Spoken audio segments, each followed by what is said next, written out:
are simpler in structure. In this case, you can see that it's just a goal statement and a question statement.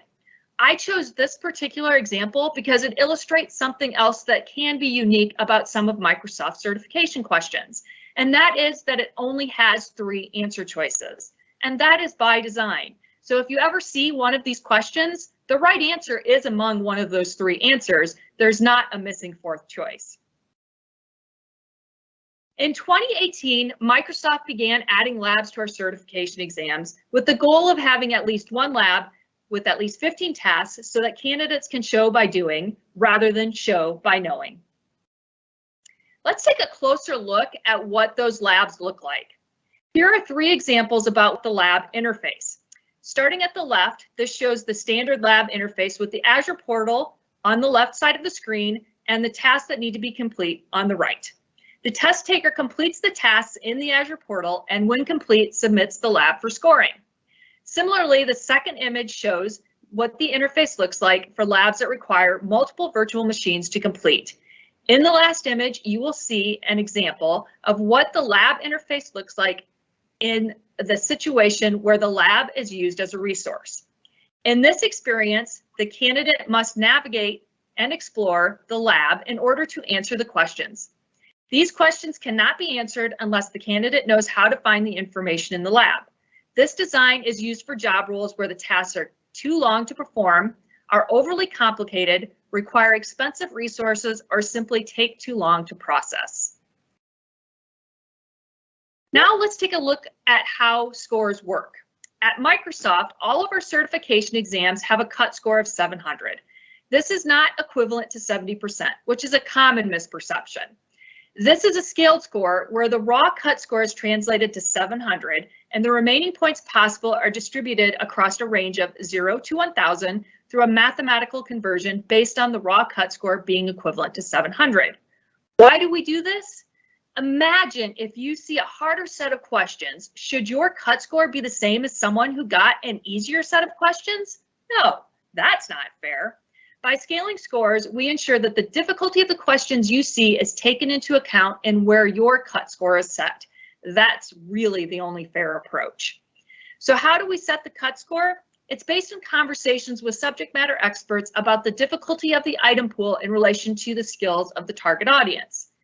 Some other tips that I'll leave you with as you prepare to take your exam.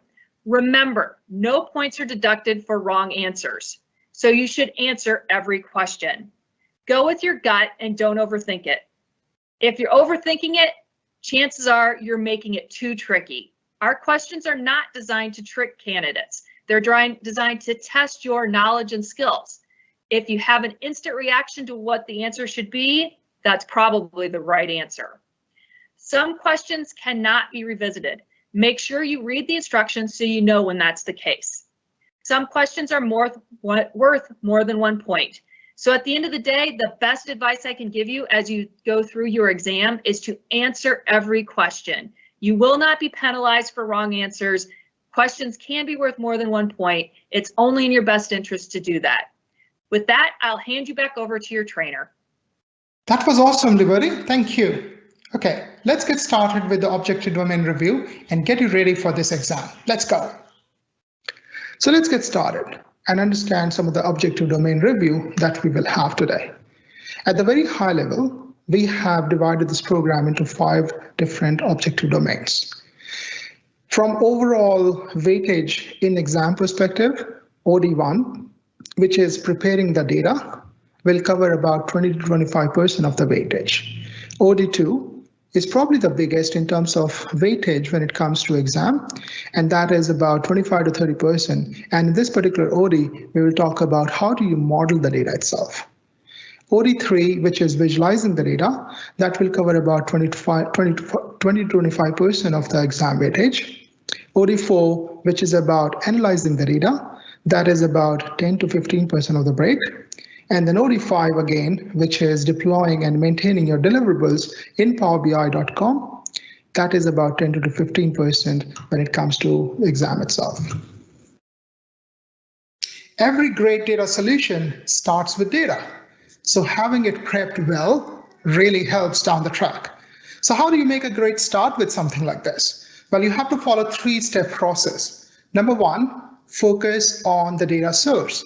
Understand how you're getting the data and whether it's actually good for you or not. Second, profile the data that you're getting. Try to understand whether you're receiving the data that you expected. And thirdly, actually prepare the data where you need to. That might include doing things like cleaning and transformation and things like that. Right, so let's start with OD1, which is preparing the data. In this particular OD, we are going to talk about 3 key topics. One is to get data from different data sources and some of the caveats around that. How do you go and profile the data itself? And then lastly, how do you prepare your data by means of cleaning, transformation, and then loading the data, which is ready for consumption by your users. So let's get started with the first one, which is getting data from different data sources.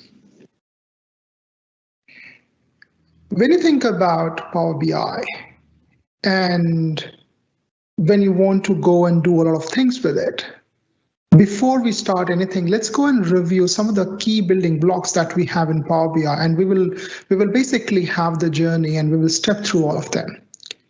Where you start is with data sets.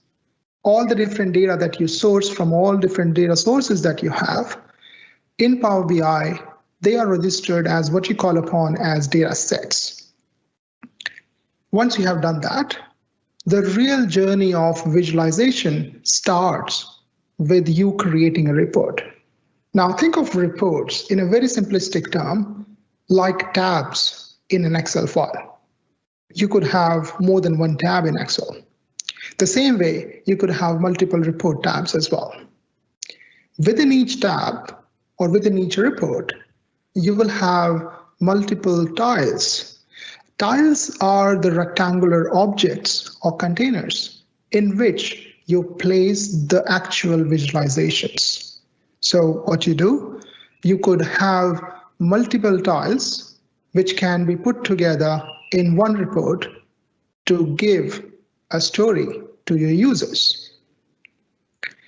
Once you have done quite a bit of work on this, once you have created a couple of few reports and visualizations, which could be interrelated and those kind of things, when you're ready with that kind of infrastructure, that's where users can actually start combining all these different aspects together, and they can create the dashboards that they are interested in. So basically, by means of reports, you're giving all the different perspectives of data and the storytelling that you want to do to the users. And then users also have the option of cherry picking some of those and create their own version of the data story that they want to talk about. When it comes to sourcing data from all the different data sources, you could have n number of data types and data sources which are feeding data to you. It could be something like a relational data store, for example, SQL Server. It could be data which is stored in Microsoft Excel file like HR data or something like that. You could have some more advanced technologies out there which you might be sourcing data from, for example, Cosmos DB on Azure. And you also could have some of those traditional sources which are not strictly relational, but rather multidimensional. For example, you could have Azure Analysis Services or SQL Server Analysis Services for that matter. The list of data sources which can be feeding into Power BI is absolutely mammoth. The whole reason that they can actually work together with Power BI is because of the technology called Power Query. Power Query is the biggest winner, which basically can deal with all these different data sources and can still get the data sourced in for Power BI to work with. Now, please do remember, we have study guide which will cover some of the sources that we're going to share as well. So first one that we want to talk about, you don't have to go and remember every single thing that's out there or we're talking about. Microsoft documentation is pretty huge and pretty detailed with all the different things and caveats that you need to be aware of for you to be an expert in the very specific selected steps. For example, in this one, we're going to talk about how do you connect to analysis services to source the data. This is literally one of the animation which is coming from the Microsoft documentation. And as I said earlier as well, links for all these different resources will be provided as part of the study guide. So now let's jump on to storage modes. So you have connected to the data sources, you're ready to go and bring it in. When you're bringing the data in, that's where you need to decide what kind of storage mode you want to use to store the data once it has been sourced within Power BI. You have three different mechanisms. One is import, in which case basically the data set is completely cached. It is the default mode, and as you can imagine, it will be the fastest as well. Then you have direct query, where data is never cached, and it's generally used in the cases where the data source that you're hitting is really, really massive. You don't want that kind of data volume coming in cache because it just can't. And then lastly, you have dual mode, in which case Power BI itself actually can take a note of what kind of queries you're trying to hit against your data sources, and it can decide on your behalf whether you want to have the query to be cached or the data to be not cached. So it basically takes that load on the basis of what kind of query mechanism you're using, what kind of queries you're running against the data source. Now, please do note that selecting the right storage mode, as you can imagine, will be very important because that will help the overall performance of your data solution, and that's going to give great advantage or problems later on in your journey. So just be conscious of these things, and please do review some of more content in this regard. So here we're going to talk about some of the key points, for example, which is listed on Microsoft documentation site again, which talks about how do you manage your storage mode in Power BI. Again, this will be provided in your documentation in the study guide. And one of the key things, for example, I do want to call out, for example, is that you can't use composite modes when you're using, say, Azure Analysis Services or SQL Analysis Services or something like SAP, HANA, or BW systems. So now let's get on to optimizing performance in Power Query. As you can imagine, performance and performance tuning is a massive, massive topic. And you can't go and solve everything in one service. So you have to start with some of the basic foundational concepts. For example, let's start with other techniques. Very first thing that you probably need to think about is what all different data sources that I'm touching. What is their performance throughput looking like? What is the kind of network throughput that I can leverage in my organization or in my data solution? What is the volume of data that I'm getting, for example? Do I need to get everything that I'm looking at right now? Or should I be basically filtering the data that I need for my reporting, and that's the only data that I source as well? So all these different small steps and considerations, they actually can help you. Now, once those concepts are clear, and once you have thought about some of those things, then we can also look at some of the key features that Microsoft Power BI itself provides to you. For example, there is a query folding concept, in which case what Power BI is doing, you could be doing a lot of different data transformation and cleaning activities. And what Power BI basically does, it looks at the pattern of all those different actions that you want to take, and then translate those into simple collective SQL statements so that it's not redoing and rejigging a lot of things, which it actually can combine and do in one go. So it tries to look at those synergy scenarios and try to build that automatically. You also have a tool called Query Diagnostics, which can actually help you analyze where you're spending, how much time, and it actually can tell you from data perspective, and then you can target your performance tuning actions in line with that. And then lastly, one of the things that we have to be aware of, irrespective of how much we try, we probably are looking at the best data sources available, all data governance is in place, all master data is in place, you have done everything in your capacity, but still there is a chance that something could go wrong. So just be aware of those things as well. Now, if an error happens, it doesn't mean that there is something fundamentally wrong. It could be something as simple as that you're trying to source a lot of data in your system and your system is not capable of handling that much of volume, and in which case you might see some query timeout errors happening.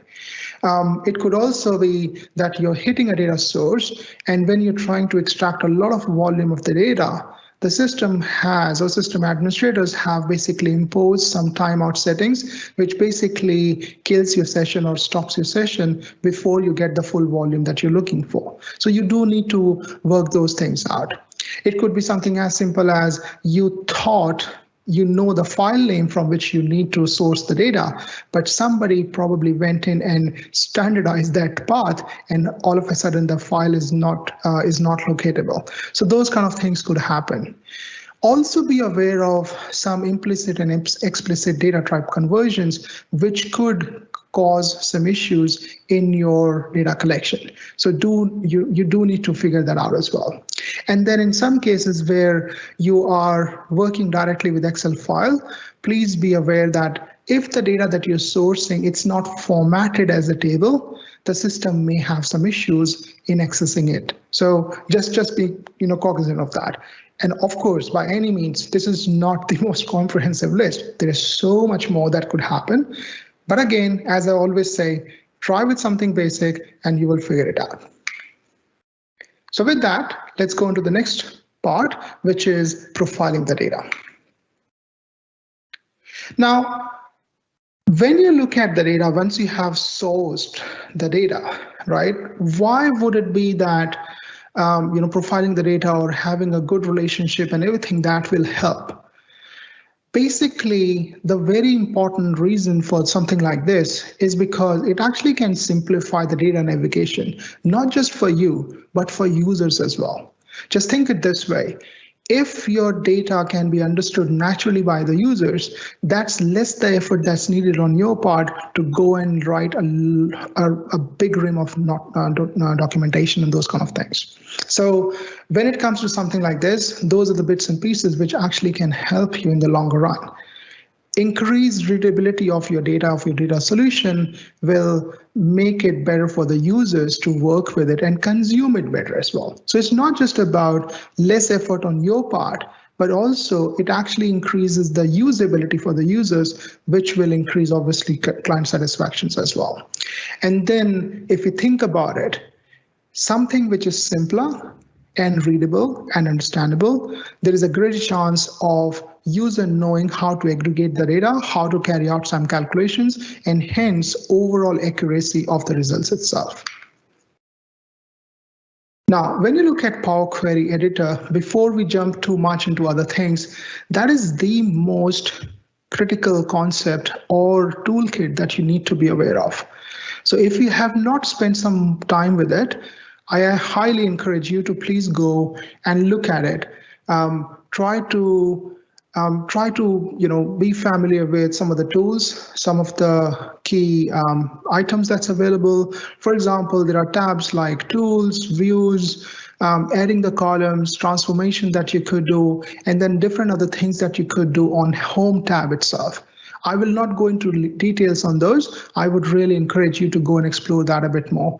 Also, please be aware that Power BI is one of the most popular products out there, and a new set of features keeps adding to it. So it helps to rejig it, relook at it every now and then, just to make sure that you know what is happening in the space.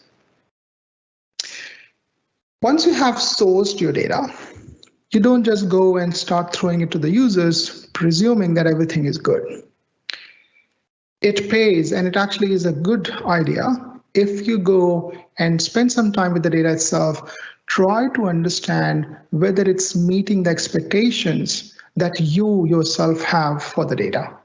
So you profile the data to understand whether it's getting all the right values, whether the column profile is looking okay, whether the distribution graph is looking okay, column stats is looking okay, distribution is looking fine in terms of distinct values and unique values.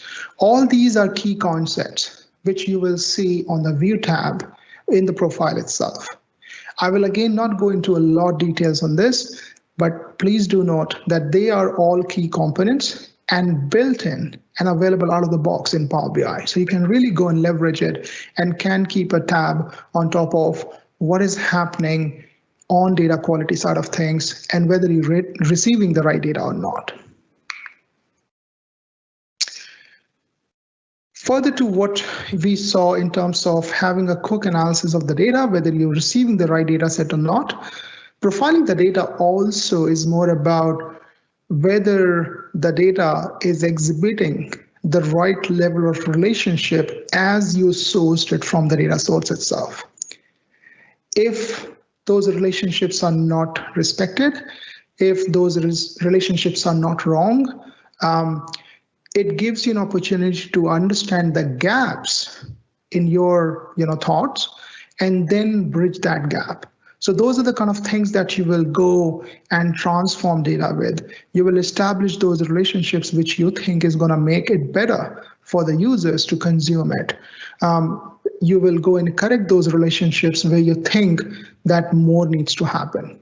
And also be aware that it could also be an avenue for you to find out if there are any anomalies, if the relationships are wrong, if the direction of the relationships are wrong, and you catch those issues early rather than it going to the user, they're doing some aggregations on top and the numbers not looking good, and then they come back to you saying this is probably not right. And then lastly, let's go and focus on preparing the data itself. This is where you really go and bridge the gap where you need to. So what does that mean? I mean, if you think about cleaning, transforming, and loading, when you do standard operations like cleaning, this is where you're carrying out things like you're removing the duplicates, you're removing some errors that could be there in the data itself. You could be replacing some values, for example, nulls with something else. Or let's say there is a value which says Jan for month, but to make it all standardized, you probably might want to replace that with January, for example. Then it also allows you to do things like, header rows and those kind of things. So there are a lot of things that you could do. Very importantly, you could also do merge or append queries. So you could be joining multiple queries just to make sure that your system is performing well. Transformation also, you have a lot many different things. You could do split, merge, and those kind of things. You could do transformation for your data itself, text formatting, for example, and then change data types is the classic one. And then when you're ready, you load the data. So there are certain settings which actually allowed you to source data and not load to the report. And then there are certain avenues available for you to actually load the data as well. So all those kind of things are available which can help you. You could reduce the data size that actually goes into the reports by choosing only selective set of columns, by doing the filtering of the data, and in some cases by using parameters, for example. All these are available and these are good points to be aware of. So again, there is a good documentation resource, which I highly encourage you to explore a bit more on how to use Power Query Editor to really go and leverage the power that is available for you to do these things.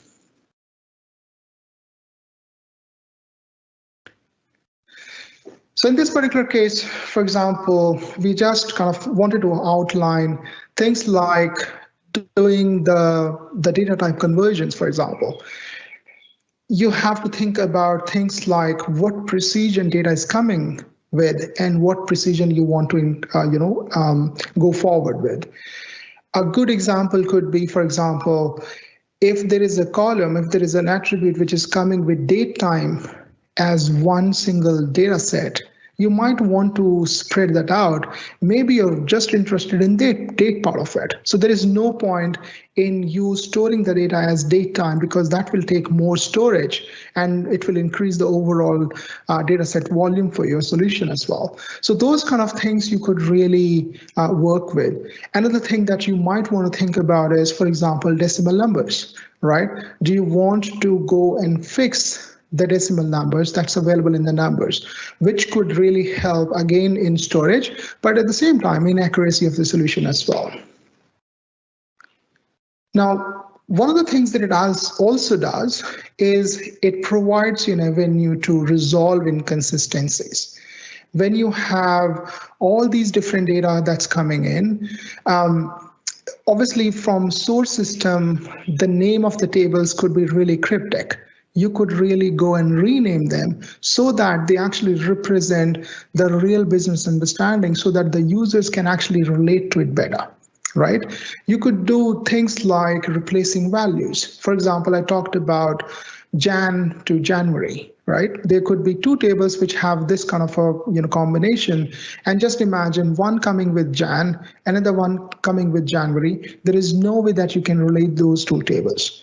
So only way for you to do that is basically by replacing value in one of them, and again, let's say call them from Jan to January, and then all of a sudden you are able to relate these two tables together, and that can actually help in the aggregations and the calculations that the users might be interested in doing, basically. Replacing null values. It looks really straightforward from the outside. My recommendation is always work with the business to understand what is the right value to replace null with. And this is really a business discussion rather than technical discussion. So just explore that a bit more as well. And lastly, also removing duplicates. A lot of times, question come back with is, well, the data is already good from the data source. What do you mean by removing duplicates? Remember that in Power BI, to reduce your data volume itself, you actually have an option to choose certain columns only if you want. And the selective set of columns that you worked with, there is a good chance that the identifier columns have been taken away, and that probably might lead you to have records or number of rows which probably are duplicates. So removing duplicates is going to help you in reducing the data size, at the same time data quality itself as well. So again, there are many other options available. Please go and explore that a bit more. This is something which is going to help in calculations, it's going to help in hierarchies, and when customers and users do go about their own business of creating their own calculations as well.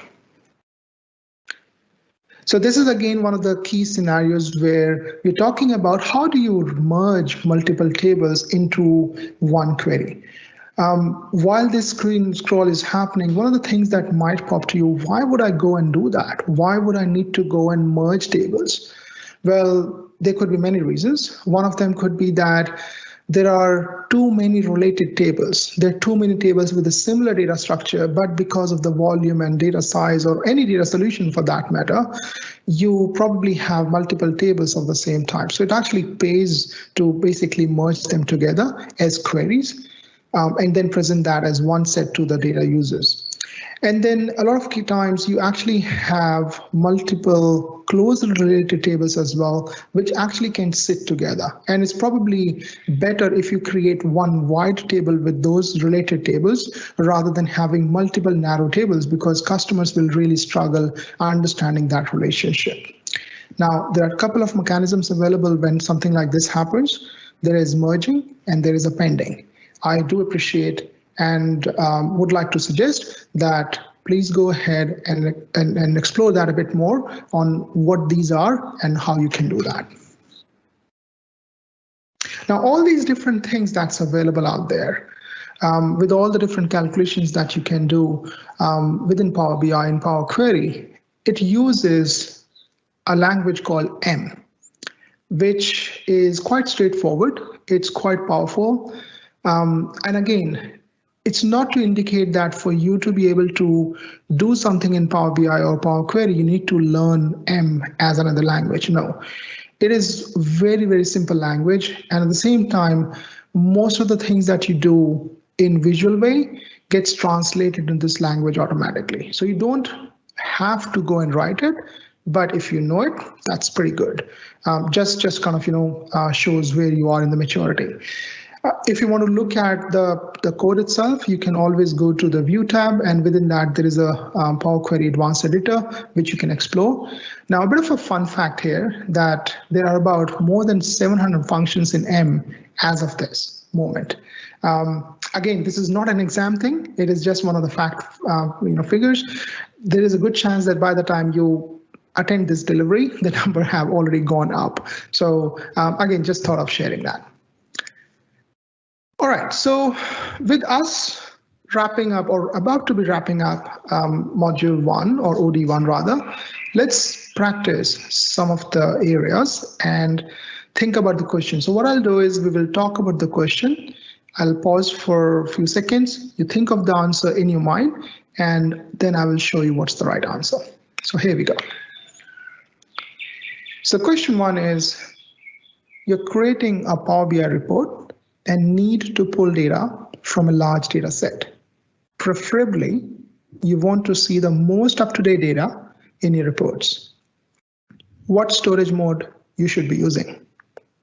Options are import, direct query, or composite.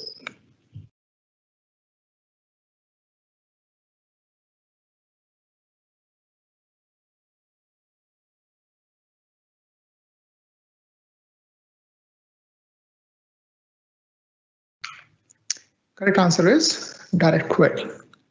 Let's go to the next one. Right, the question is, you're working on a report in Power BI and thinking of naming your tables, columns, and values appropriately. Which of the following you should do?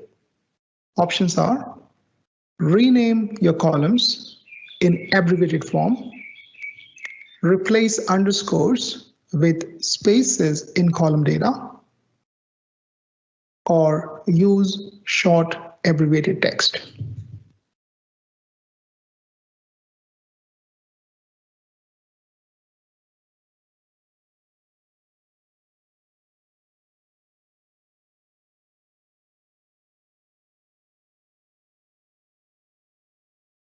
Right, the right answer is replace underscores with spaces in column data, which by the way is one of the recommendations and best practices, which is listed on self-study guides and in self-paced learning on Microsoft Learn side.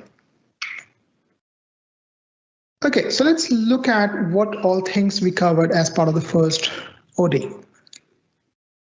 So we talked about considerations when it comes to extracting data from different data sources.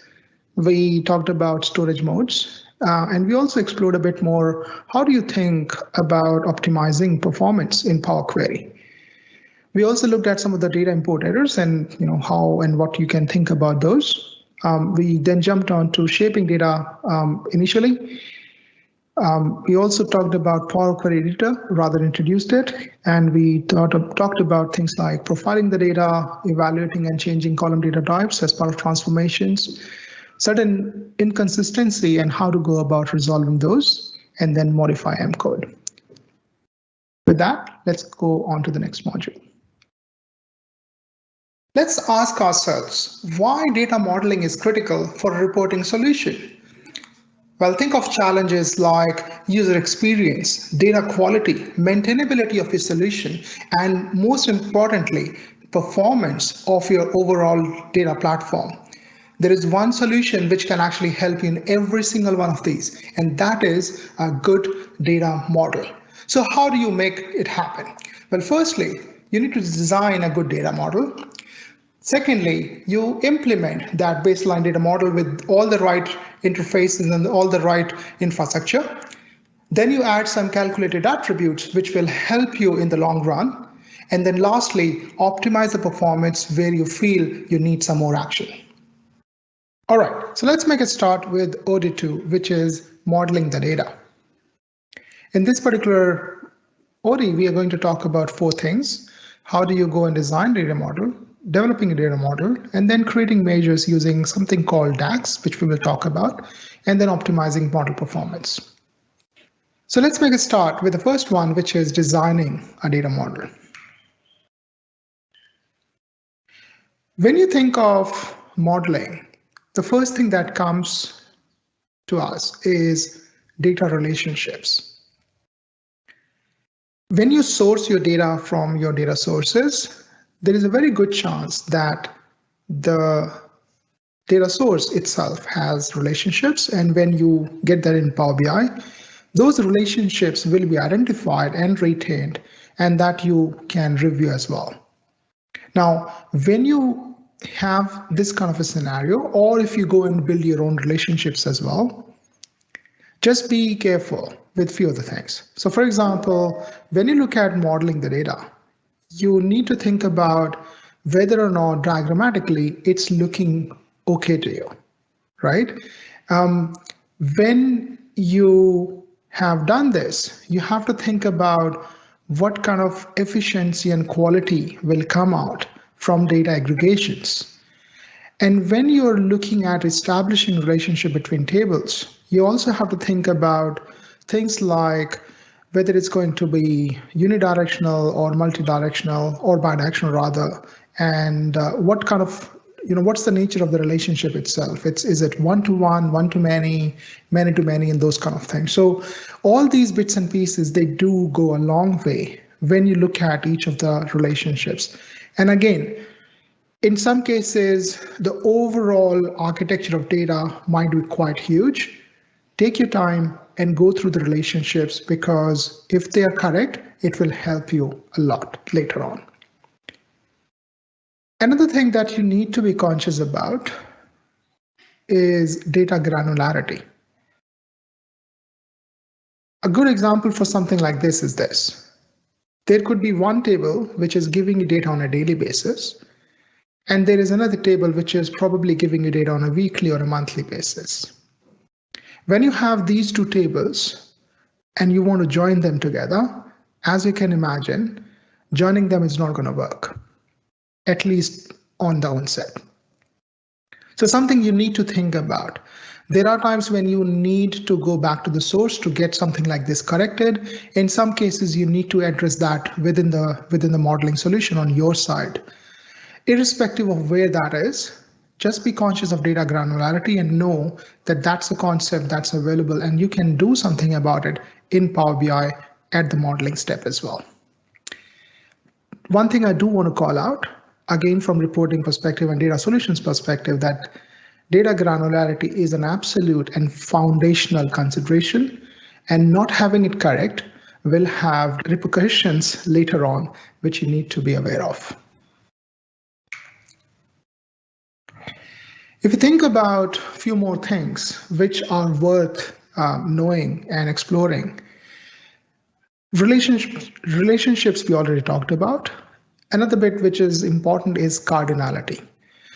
Cardinality is more about what is the nature of relationship looking like. Is it one-to-one? Is it many-to-one?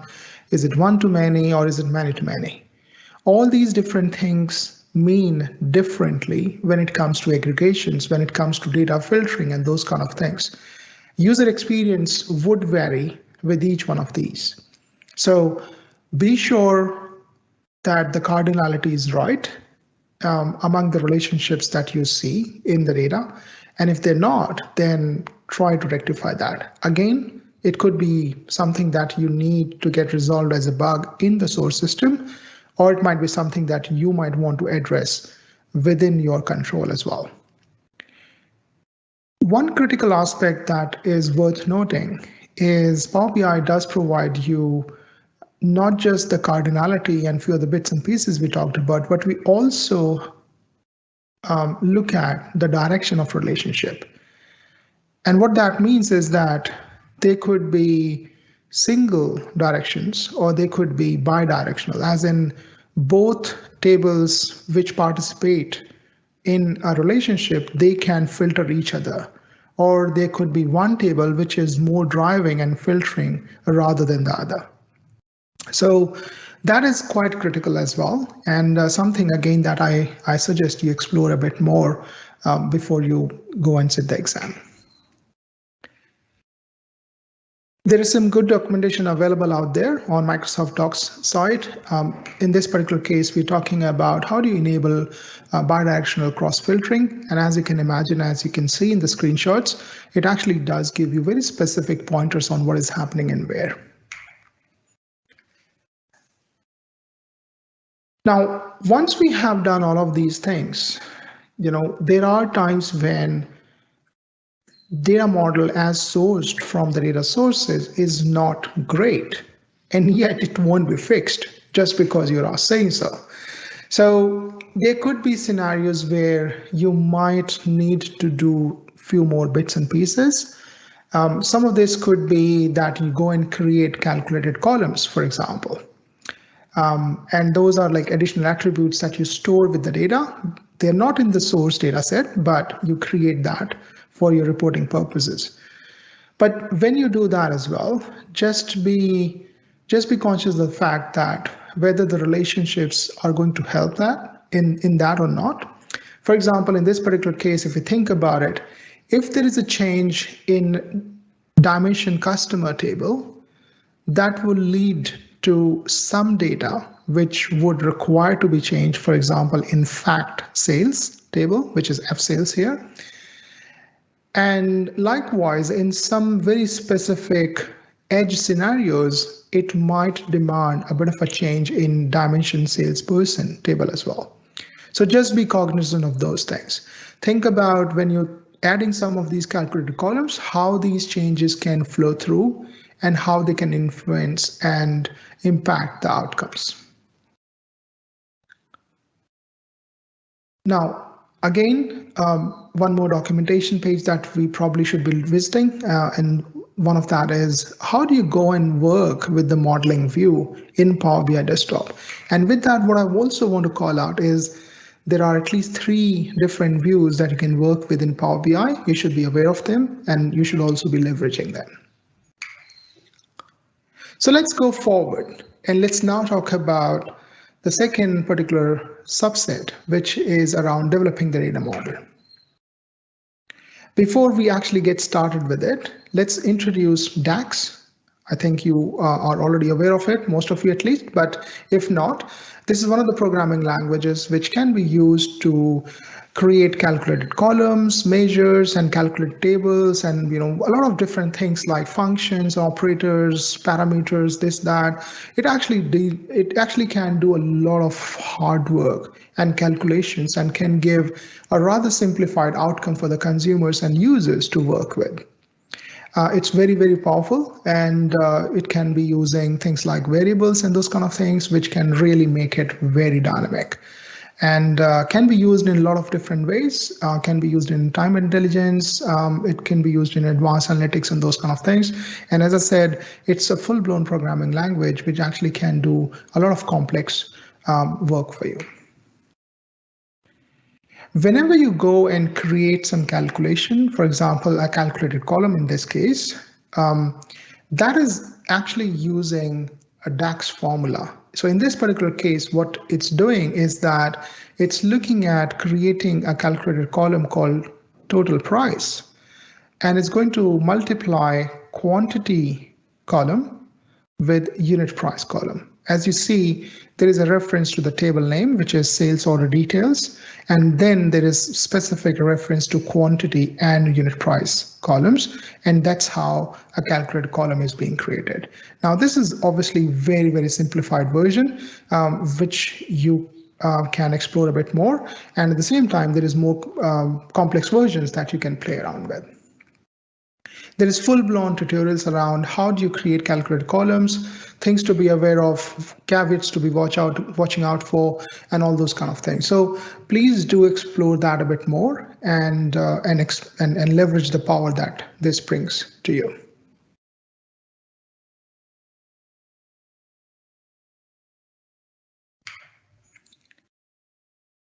Now, you don't have to go and write everything by hand. End of day, this is a self-service tool that we talk about, right? The similar thing that we can do in a DAX formula, to some extent, in fact, to a great extent, we can achieve that using quick measures. Behind the screen, when you go and trigger and go about creating a new quick measure, it actually is creating the DAX formula and DAX code by itself. It's just that you are doing all of that in a visual and GUI way. When you go and create your measures, you could be summarizing data, you could be calculating things like measures and averages and divisions and multiplications and a few other complicated calculations as well, which can go towards the statistical analysis sort of things as well. All of that is possible using quick measures, and it actually takes care of generating the DAX code behind the screen, and you can go forward from there. Again, documentations are available. You don't have to go and remember each one of those mechanisms or all of those quick measures and types and everything that you can create. But just know that you can do things like time series analysis, calculations, statistical analysis, and those bits and pieces using this. So we did through a couple of terms there. We talked about measures and we talked about calculated columns. So what is the difference between these two? I mean, when should I do, or when should I know that I'm using measures, and when should I know that I'm using calculated columns? Measures are calculated based on the filters. They are not persisted. When I say persisted, they are not stored with the data itself. Whereas calculated columns, they get calculated for each and every row, and they get stored with the data. So what that actually means is that calculated columns will lead to increased data size in your Power BI reports, whereas measures gets calculated in the runtime every single time. So you have to be conscious of the fact that if there is a calculation which has to happen a lot of times, almost every time, and every user is interested in that, maybe you're better off storing that as a calculated column, because then you don't have to redo the calculation all the time. But at the same time, if it's an ad hoc thing and if it's going to happen on the basis of certain filters and those kind of things, then probably there is not much point in storing that as a calculated column. And I think measures could be a better fit there. So just be conscious of those key distinctions when it comes to measures and calculated columns. Another key bit, which is super important when it comes to DAX, is that this is one of the mechanisms using which you can implement row-level security. So row-level security is available within Power Query, Power BI, which you can leverage. And using this, there are certain screens that you can work through, and I encourage you to explore that a bit more. But basically what you do is you can create a DAX function-based calculation. And then if the very specific user is part of a user role, which allows the person or the user to explore that data, calculation will work for them. Otherwise, the data will not come through. So row-level security is quite critical, and direct query and DAX functions, they actually play quite critical role. In this particular case, you're seeing a screenshot where I basically tried to look at what does this report looks like if I view it as a certain role, and then I'm calling out that I'm trying to be john@contoso.com. So I hope there is no specific Contoso out there, but if it's there, and if you are the legitimate John, your mention here is just coincidental. So again, there is a well-detailed documentation available on Microsoft Docs site, which you can step through and understand a bit more on what's happening, what should be done, and what you can do to leverage it even further.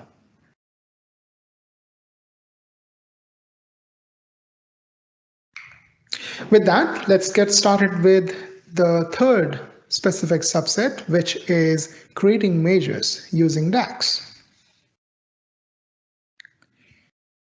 One of the most pivotal component or consideration rather when it comes to DAX is context. DAX is really good with understanding what's the context that you're running the query with, and then give it a very specific data set, very specific element of the data that should be returned back to you. So all the different visuals that you have on the screen, for example, and if you have DAX working behind the screens, you can work through all these different visuals and select multiple aspects of your solution, and those contexts will be passed on to all the different executions of DAX. So, for example, if you're looking at total sales by then total sales by year, and then total sales by product ID and those kind of things, you could be, for example, clicking on total sales by product ID, any one of those bars, and that very specific context will then pass on to other subsequent visuals, and all of a sudden the selected product ID related sales will then be shown for each year in the middle screenshot, and then total sales over the years for that particular product will also be shown in the leftmost visual. So that is how the context actually works, and something that DAX really are good at. Now, we have talked about calculations and DAX and everything. One of the things that we do need to think about is, at the very high level, DAX is actually nothing but expressions. For example, in this particular case, we are using a calculate function, and the way this will work is that it will have an expression in the middle, which is sum in this particular case, and then it will have a couple of filtering mechanisms. So in this case, we are using the filter, which is for year 2015, and that's about it. So we have very particularly and almost hard-coded that this report has to look at the calculations on the basis of year 2015, and because that is actually our baseline for comparative analysis of any other year's report or any other year's sales, for example. One more thing which is not defined here and which is available in DAX, and I would like to remind you of that, and that is filter modifiers.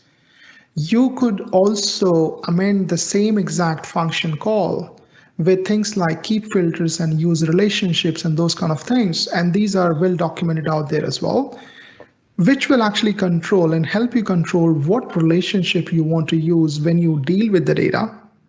And then the right numbers will be shown accordingly to you. So just a very quick recap on this. When you look at expressions, obviously it is looking at the expression itself, which is sum, average, and those kind of things. You might want to use some filters, which you have got on the example as well. And then lastly, you might have some filter modifiers, for example, use relationship. Not exactly a Power BI concept, but again, good to have this foundational understanding. There is also a concept of semi-additive measures. These are the measures, for example, inventory is a great example, right? What is your inventory today, and what was your inventory last week? They can't just be simply added up. That is representative of what is your inventory looking like as of this particular date, right? And they are quite useful in a lot of business scenarios, but wherever there is a time-based analysis going on, semi-additive measures are quite useful. So there are quite many functions which are available on the similar stride, and you could actually use a combination of these functions to really produce semi-additive measures as well for your own business cases. Another key area which DAX actually focuses on quite heavily is time intelligence. And to be honest, I mean, if you think of any business application out there, any business area out there, there is a lot of focus these days on what is happening when and why kind of a thing. So time intelligence is one of the key pivotal concept and enabler that someone needs to be aware of. So please do spend some time on this. The list that's there in front of you right now, that's not to say these are the key ones and others are not. No, that's not the case.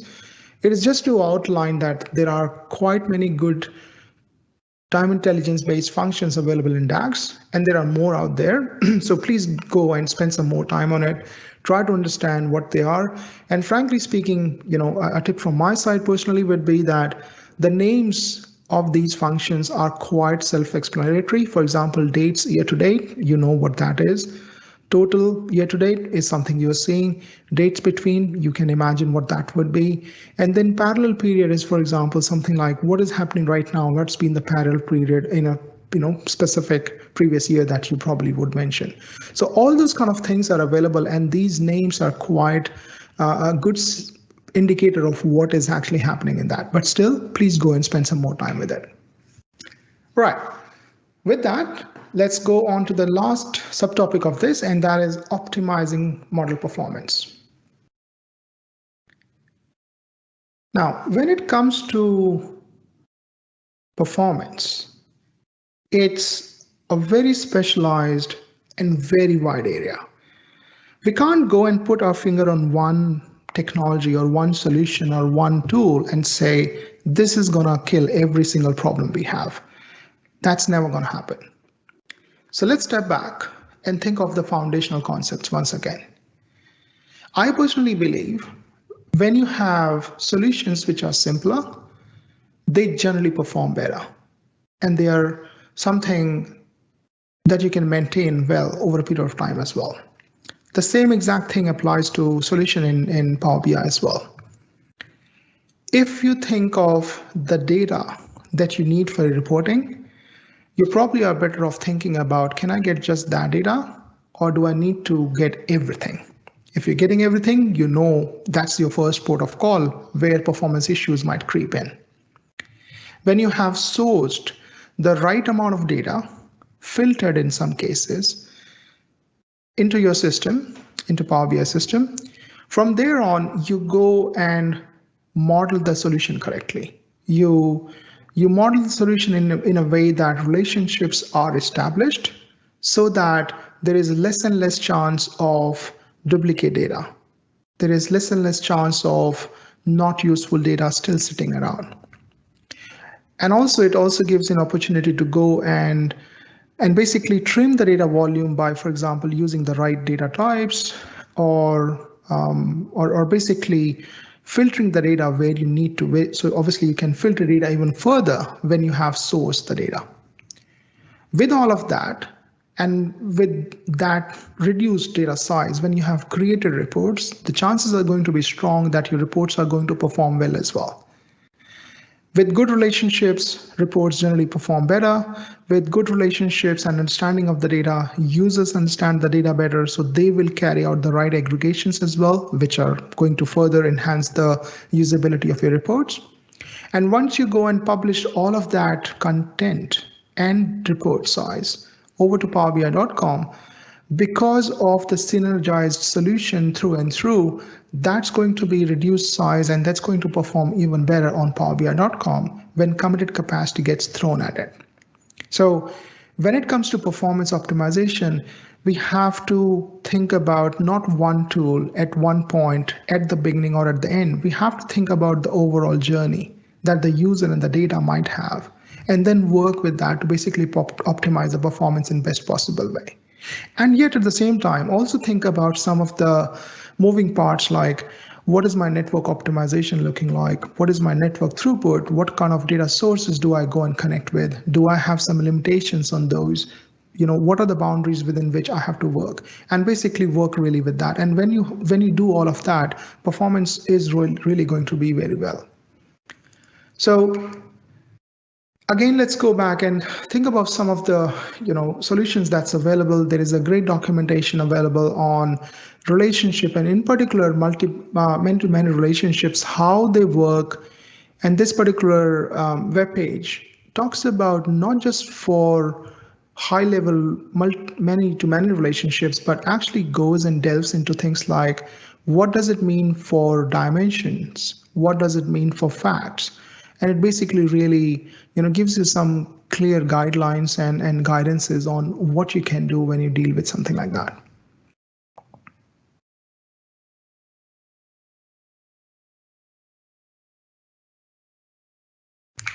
Right. Now, one of the things that we also can leverage to optimize our performance is create aggregations and manage them, of course, over a period of time. You don't want every single user creating their own aggregations. Where aggregations can be really useful is you don't have to go and expose the most granular data, let's say on a daily frequency or a daily frequency or an hourly frequency or something like that to your end users. If the financial team is looking at the numbers only on the basis of months, it could be month-on-month sales, month-on-month turnover, or those kind of things, then you know that they are interested in aggregation at that level.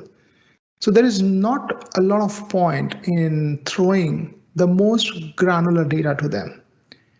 And that's where aggregations can actually come in. So you could reduce your data footprint by using DAX aggregations and DAX calculations and those kind of things. So you could create those tables and only show those tables to the end customers and end users, and they will actually have a much better experience rather than having to know about how to do aggregations by themselves.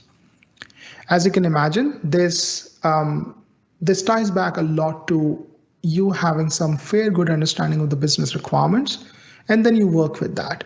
But if you have spent some time, and generally, enterprise solutions are mature enough to have this kind of consideration. If you have done that, there is a good chance that you will need aggregations. And when you do that, as you can imagine, this particular case, the example which shows you have the granular table, which has about 14 columns and obviously almost 1,000 records or more probably, versus the outcome table, which has only 4 columns with 30 rows. You can imagine what will work better. Again, there is a good outline of what is there in creating aggregations, what are the tips and tricks, and some bits of those information, which will be covered as part of this documentation. Right, so let's look at one demo. So we did cover 2 ODs so far. One was about sourcing the data, and this one was about modeling the data. So let's go and look at it together. So we have a Power BI window open right now. Now, a few things that you might want to think about is there are certain options that you should explore a bit more on, which sets the way the data itself is sourced. There are quite many data sources which are available. In this particular case, we are using SQL Server-based data source, which is a local host actually.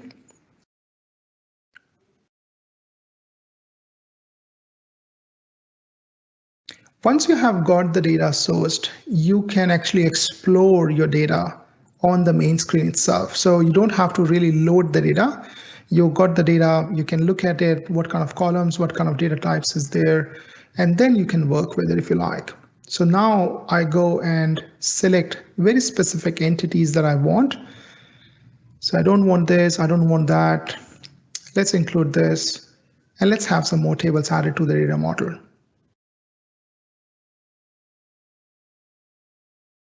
Now I will go, instead of load, I will go and transform the data to show you Power Query data.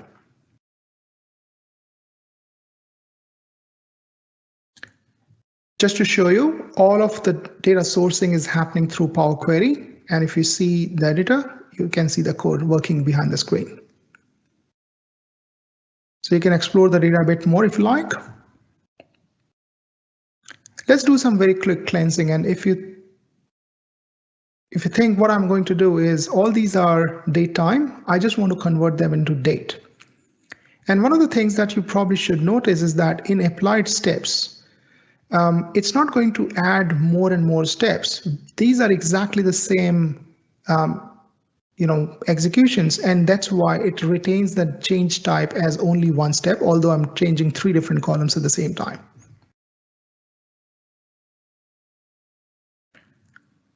Now what I want to do, I want to reduce the data volume, and I will filter my data. This is a fact table, so this is going to be my bulk of data volume anyways. So I'm going to filter it to data which is after 2013. So that's that.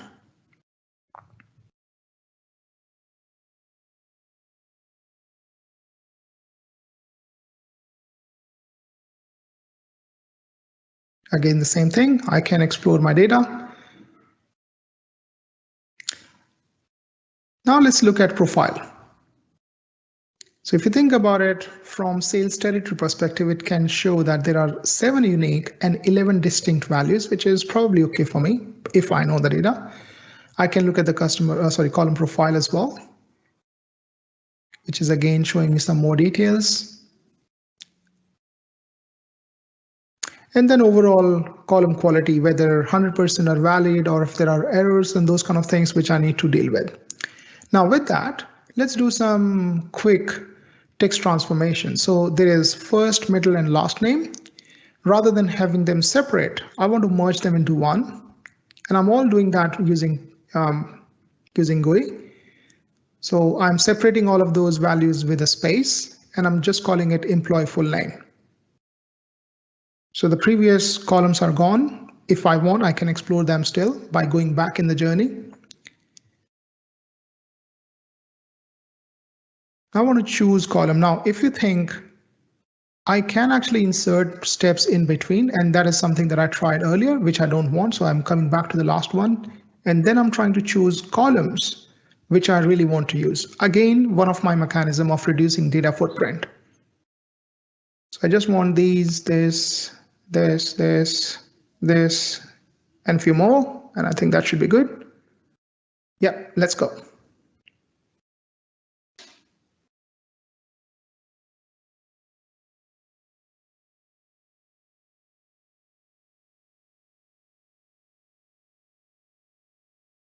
So whatever cleaning, transformation, and everything that I needed to do, I have done that. Now I'm loading the data.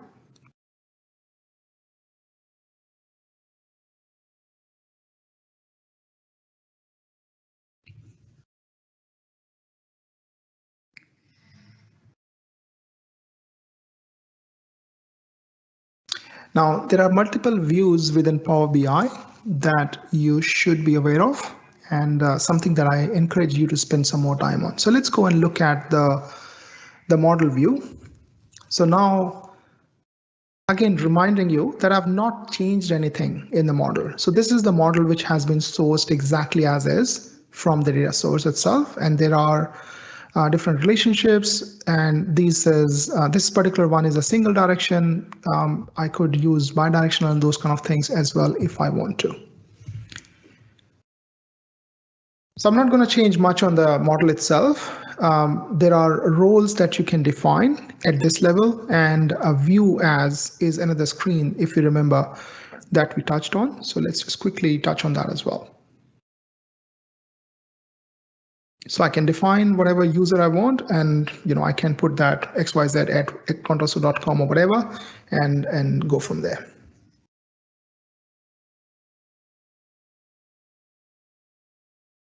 So let's do one thing rather than just accepting exactly as is. Let's just, for the fun of it, let's create an hierarchy at the modeling level. So which can then be used by the users, and it will be visible to them.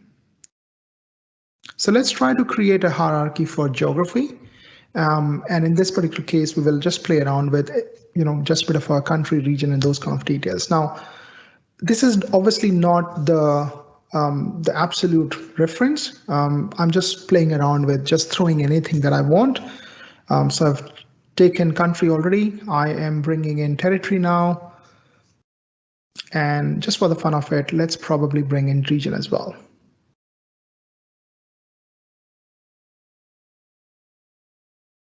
And if you notice, this is actually coming in the model as well. So that's about it. So this is where I'll leave, and let's go forward. So before we wrap up this particular OD as well, let's again do some quick practice questions. And again, we will do the same thing. We will call out the questions and the options we have. I'll wait for some time. You choose the answer in your mind, and then I'll reveal the answers as well. Let's go. So the first question is, one table in a relationship can be used to filter the other. This is example of options are bidirectional cross-filtering, single cross-filter direction, cardinality, or none of the above?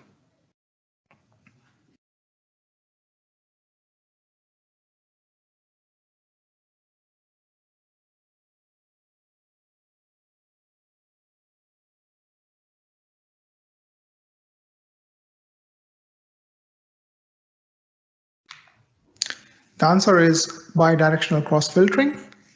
Just because one table is able to filter other, it also could lead to that the other table can also filter this. The next one is the fundamental difference between a calculated column and a measure is that a calculated column creates a value for each row in a table. Is this true or false?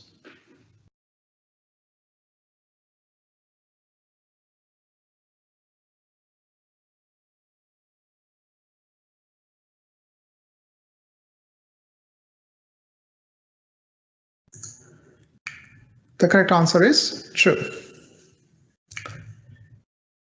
So let's go and review what we talked about as part of OD2. So we started with relationships and cardinality and cross-filter directions, resolving modeling challenges, how we go and do that. We also explored data analysis expressions, or DAX for short. Within that, we also introduced calculated columns and quick measures. We also explored a bit more on row-level security and how DAX can help in that. And we talked about calculate functions. There are a lot many other functions available in DAX, but I think calculate is quite fundamental, and hence we went about that.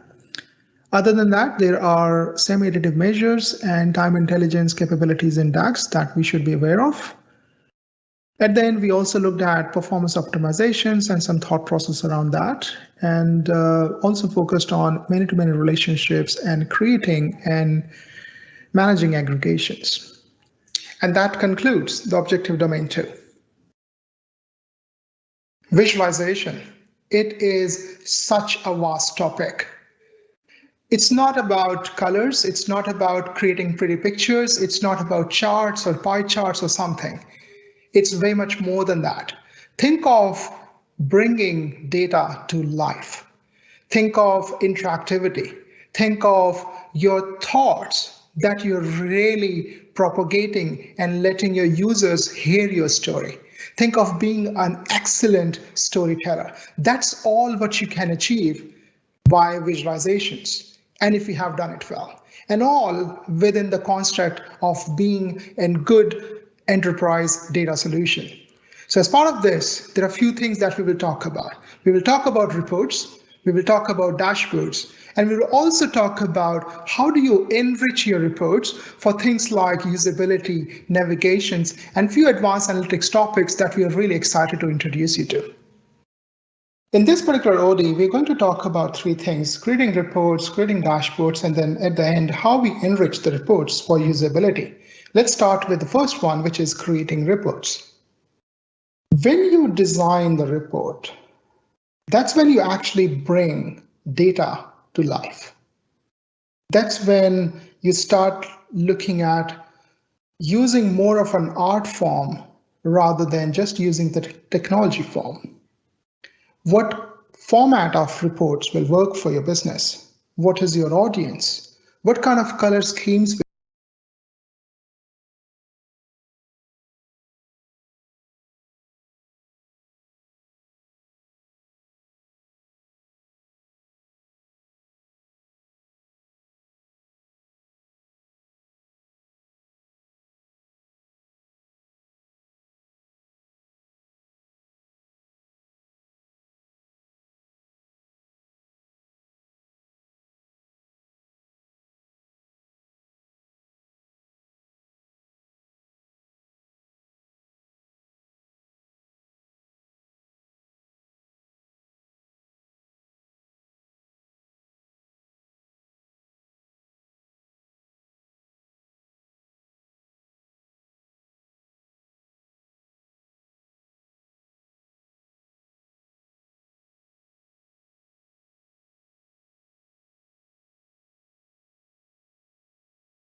to outline and highlight certain values in your data sets so that they can really talk.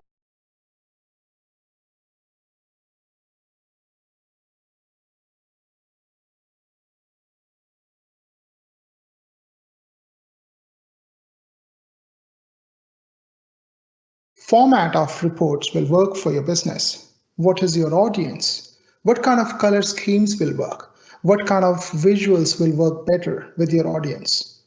What are the different needs that your users might have that you might want to play with? And then at the same time, what kind of different visuals and elements of the visuals that you want to play with to really get that storytelling going for you and for your business? Now, when you do these kind of things, it's probably good to start with certain guidelines. The first guideline that I'll probably start with is draw a sketch. Have a rough outline of how you want your reports to look like. What is the central theme of the report that you're trying to produce? What is the key information that you're trying to pass on to the users? And then also look at things like what is the right background? What is the right coloring scheme? And then at the same time, also do not exclude the importance of aspect ratios. You don't want to create a report where majority of the numbers and majority of the visualizations are pretty large. And then you have one small tiny piece sitting somewhere in the corner, which is just conveying something. You want to make sure that all these different visualizations are balanced rightly. When it comes to Power BI, there are a lot many visualization options that's available, which are available out of the box.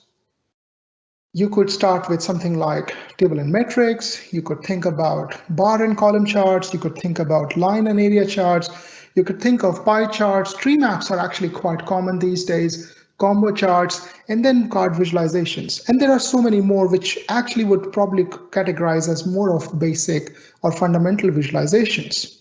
They all do provide a lot of mechanisms for you to not just tweak them on the outlook, but also inject analytics in that. We will go and talk more about that as well. And then you have some advanced topics like funnel visualizations and gauge and waterfall. Scatter plot is pretty important these days, and maps, probably an evergreen topic there. And then Q&A visualization. All these different tools, all these different visualizations, they have some analytics which is embedded already in it. And they really go and focus on a very specific visualization and specific storytelling that you can convey to your business. For example, in case of funnel visualization, it actually lets you convey to your users where exactly bulk of the weight or bulk of the queue is sitting at, and then they can go and focus specifically on that. Generally, it applies to something in the sales pipeline kind of a scenario. Maps is pretty common these days, and then you have scatter plot, which is actually used quite a lot in things like data science and in statistical analysis, and also to look at some of the outlier scenarios. And beyond these, there are custom visualizations that's available. Now, custom visuals could be created by you. It could be created by one of your vendors or one of the products that you're using already. And you can will find that you have connectors already baked in, which can really use to connect to the tools, to the technology, and get started with the visualizations from there itself. So please do explore a bit more on that. If there is a popular product out there, there's a very strong chance that a custom visual is already present for that. Beyond the basic customizations, you actually can use conditional formatting. This can be used to outline and highlight certain values in your data sets so that they can really talk to your business story. For example, if you want to look at the sales numbers, which are pretty good, we probably can highlight them using green. And then those who are not so great probably can be highlighted using red here. The only one thing that I'll say, this is a great resource to leverage. Just the only bit I will say is that don't overdo it. Maybe 2 color scheme is okay. Maybe 3 color scheme is probably better. You can go beyond that, but is there a value in doing that? So those kind of things that you need to really go and focus on as well. Beyond that, you have things like slicing, filtering, and sorting that you can really use, and something that you can play with. Slicers help your users to basically work with all the different filters and how they actually can communicate different stories and really customize the data to what they want to figure out. Filtering is also in the similar stride, except that this is actually now letting the user to filter a specific attribute and have that propagated across all the different visuals that probably you have on the screen. And then sorting is again another interactivity that can be injected into your visualizations, because some users might be looking at what cities are exhibiting the most sales, but then some users might be interested in finding out where the sales are the least so that they can focus on those.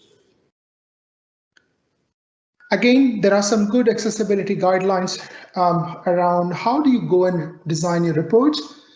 From diversity and inclusion perspective, from accessibility perspective, these are some real good resources. And just for information as well, Microsoft is considered to be one of the pioneers out there in D&I space, and we have really injected all of that information and knowledge into the product stack. So be it navigation, be it things like screen reader, high contrast, focus mode, all these things are available in Power BI, which you can really leverage for your business. Now let's jump on to creating dashboards. With reports, you go and create visualizations, which can be put in different tiles, which we talked about earlier. In dashboards also, you have something similar. So where is the difference between these two? I think the most fundamental difference between dashboard and report is that in dashboard, you basically start with the reports itself. Visualizations are basically clubbed together to give a perspective across the business. So for example, if you want to show underlying data set to the author, you will not be able to do that in dashboards. For that, you will have to go back to reports. If you want to look at multiple pages, for example, dashboards will not allow you to do that. You will be able to do that in reports. Filters, visualization, filter panes, and few other bits and pieces are another thing which is not visible in dashboards. They are useful and available in reports. But then on the hindsight, if you think about it, if you want to create a visual, if you want to create one consolidated view of the business, which basically brings in data and report visualizations, let's say from finance, from HR, from sales, from production, and all those kind of different things, which might have their own segregated data sources, that is possible in dashboard. That won't be possible in reports because there is a good chance that all these data sources are a lot different and you cannot bring them all together in one go. Other than all these different differentiations, dashboards also has some more capabilities. For example, you actually can work with what you call upon as mobile view in dashboard, and it basically translates your report into a mobile friendly version and really can see the difference. So the one on the right is probably the bigger version, and then one on the left basically has been translated into something which is more compatible and viewable on a mobile device. What you also could do is you could configure data alerts. When you look at some of these things, when you have certain numbers coming out on dashboard, when you have created a dashboard, you actually can create an alert as a user for yourself to say if this particular value goes here or wherever, looking at the conditions, it can then alert you if those numbers basically go up or down. Now that could be for real specific numbers, that could be a percentage, whichever way the numbers have been produced is something that you can leverage for your alerting mechanism. Another key bit that really helps and is really one of the interesting topics amongst the business users is Q&A. By virtue of having this capability, users are no more dependent on developers who will have to go and create a report for them to be able to see the perspective of the business that they're trying to find out. If the data is available in the underlying data sets, they actually can form a natural language processing based query, which is actually a normal fundamental query that a normal user will ask, and then put that to Power BI. And Power BI basically takes that query to the NLP algorithm processing, which is natural language processing algorithms, and give the answers back to the user. So no more that dependency of really going back to the business, to the developers all the time to get some outcome. Again, you may not have the really complicated scenarios addressed, and at the same time, the system needs to have the data to be able to go and facilitate that. But from what I have seen and with my experience, this works really well in a lot of cases. Another key bit which dashboard actually helps a lot with is data classification. So within dashboards, you could use the classifications like do not share, ask for permission, and OK to share kind of a thing. And by virtue of doing that, you really can exchange the information or stop the exchange of information among the business users, depending on what kind of data classification you think you might want to apply to that. With that, now let's go to the last subtopic on this, which is enriching the reports for usability. One of the amazing resources that's available in Power BI is bookmarks. Bookmarks works something like this. You go and create a report. You set it out with certain filters, which you want to be the default view that every business user will see. And then you basically create a bookmark for that. And when user basically transcends onto that particular screen, by default, they will see the view that you have set out. So this is a very good way of controlling the overall experience that users will see when they land on your report. Other than that, you have other bits and pieces which you can use. For example, there is filters on the top. Then you have selection, performance analyzer, and sync slicer. So all these are different key capabilities that you should be aware of when you are thinking of Power BI and specifically this exam. Another key bit that you really can play with is editing interactions. When you have a particular report which has, say, a few number of visualizations, there are times when you want one particular visualization to not be filtered, or most of them to be filtered in a particular way, but not one or two of them. When you want to control this kind of a flow, when you want to control the interactivity between these different visualizations on the screen in a report, you can do that by editing interactions. And this will basically control whether or not a particular visualization gets impacted by the filtering that your users are putting on their screens. Another key aspect to be aware of, and probably something that should have or should try, is drill through.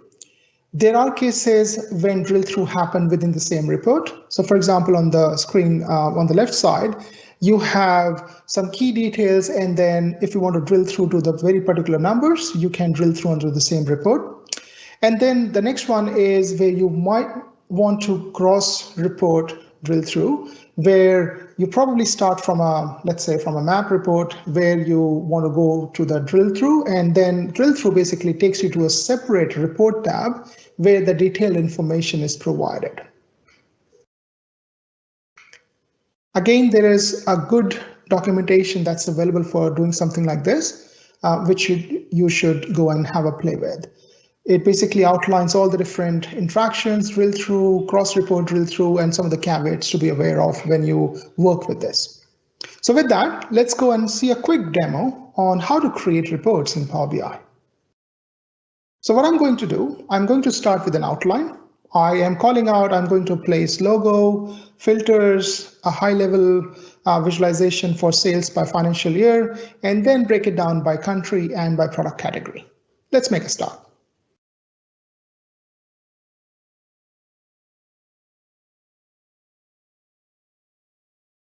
So in this particular report, I've tried to mimic what I wanted. I've started with the logo, and that logo is actually nothing but an image, which I have basically embedded in the report. I've then got filters. filters. The first one is on financial year, which is basically one of the slicers that I've used, and data is coming from the data set itself. Another one I've used is region. So I've got the first visualization, which is around sales and profit margin by month. And in this case, I've got two measures, profit margin and sales. And then I've basically reported it by month. The sales numbers are on the chart, bar chart, and the profit margin is represented by the line. Yeah.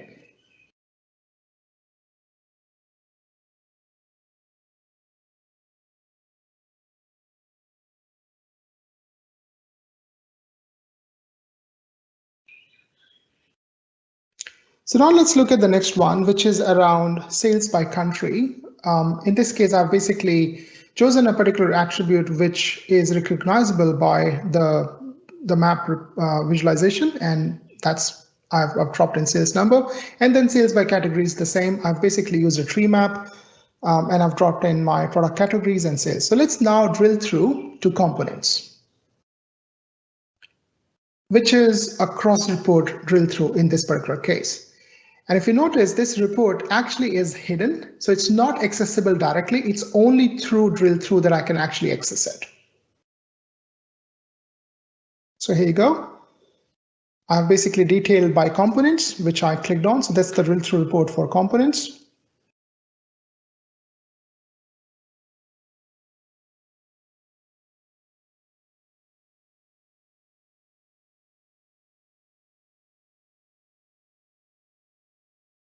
So let's do one more thing. Let's try to bring about these icons and where exactly did we got it from. So I basically have put in conditional formatting. There are multiple ways I can do it. I'm using the icons for profit margin. I've basically taken the default numbers and basically just put that in, and that's about it. The color column is also conditional formatting, which obviously is a background context that I've used.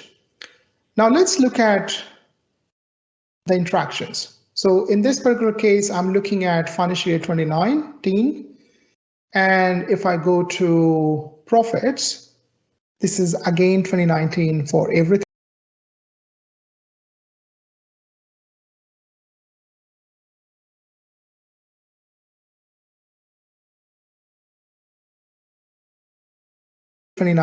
For everything.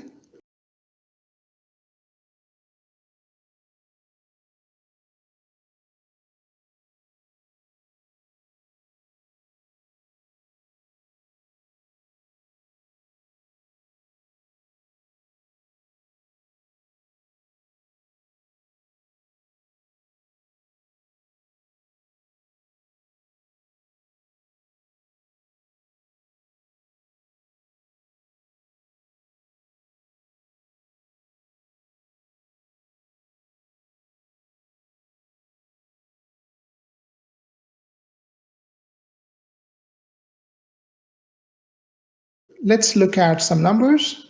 Let's add some more filters for Germany. Okay, no, not for Germany, Canada maybe. Yeah, Canada is good. Now, if I go back to the previous report, you will see. Now, if I go back to the previous report,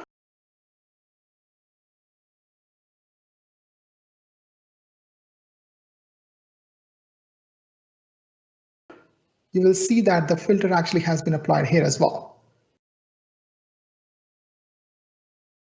So what is happening is when I'm applying filter across my reports, they are basically propagating across, and I can look at and access those. All of this is actually happening because of the sync slicer feature that I've used between these two reports. So sync slicer is what we used. So let's go and look at that once more.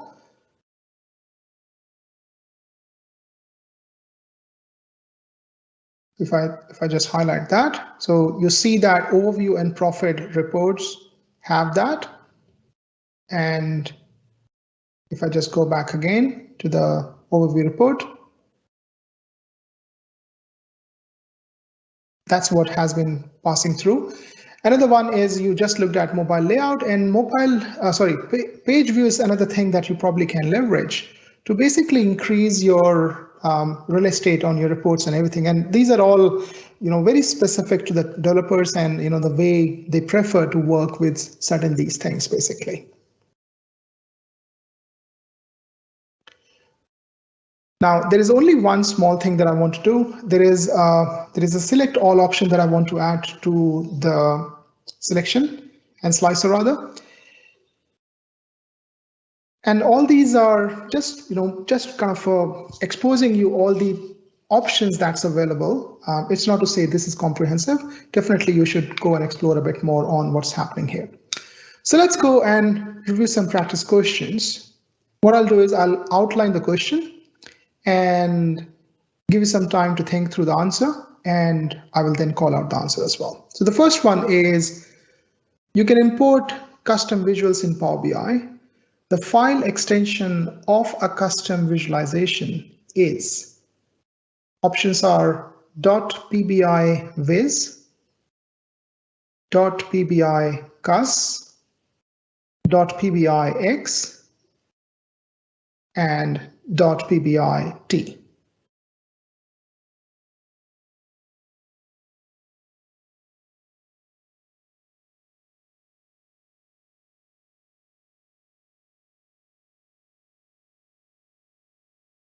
The answer is .pbiviz. Next one. You have a large amount of hierarchical data that you're trying to visualize. Which is a best visualization technique to use here? Options are funnel visualization, combo chart, tree map, waterfall visualization, or pie chart.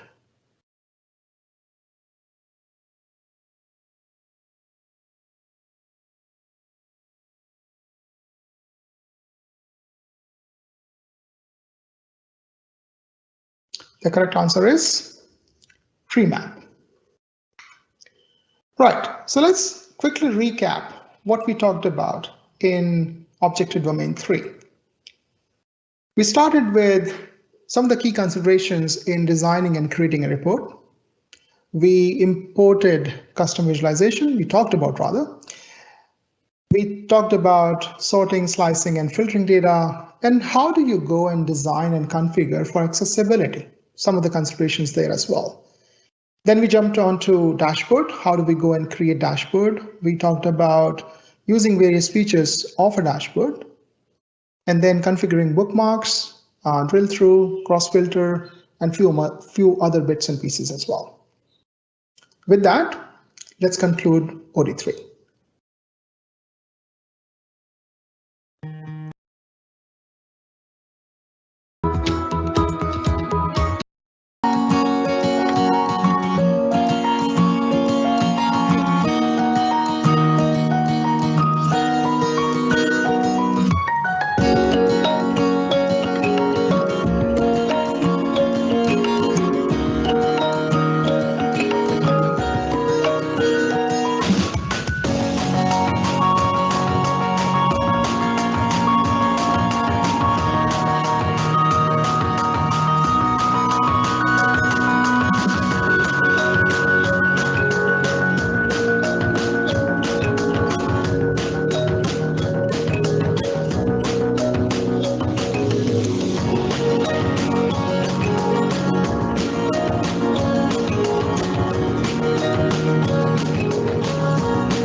Think of any major decision that's been taken in today's world, and there is a very strong chance that it's actually happening off the back of some data analysis. That's how crucial data analysis is in today's time. So let's go and focus on a few things which will actually help us consolidate our data analytics and data analysis capabilities with Power BI. When we think of data analysis, we have to think about how do you produce insights which can be actionable? How do you produce insights which are contextual that can be used in the right context and in right timely fashion as well? And as part of this particular module, what we're going to talk about is we're going to talk about some of the key features that Power BI has. In particular, we will go and expose us to advanced analysis features within Power BI. To name a few, we will talk about things like time series, quick insights, AI insights, and obviously Power BI's new analysis feature. Let's go and make a start. All right, let's get on to object domain 4 now, which is about analyzing data. So let's start with 4.1, which is enhancing the reports to expose insights. Some of the statistical capabilities which are pre-built in Power BI. With Power BI, you obviously can go and create your reports, you can embed visualizations, you can drive your interactions and navigation and all those kind of things. But one of the key differentiation that Power BI also brings to the table is that it exposes a lot of statistical mechanisms which you can really use in your reports. There are statistical functions that can be exposed up in the ways of showing averages, sums, counts, deviation, variances, means and medians and those kind of things, which can be used in your normal looking visualizations like charts and histograms and bar charts and area charts and those kind of things. Beyond that, you could also use something like a top-N filter type, where you really can control in your report itself how many number of top records are being used to provide the visualizations. Take product categories as an example. You don't want to see how your business is going, let's say, on every single of your 200 product categories. You probably are more focused on what are your highest performers and what are your lowest performers. And that's exactly where top-N filter can actually help you a lot. As you can imagine, you don't have to go and build something by yourself. This is all available out of the box.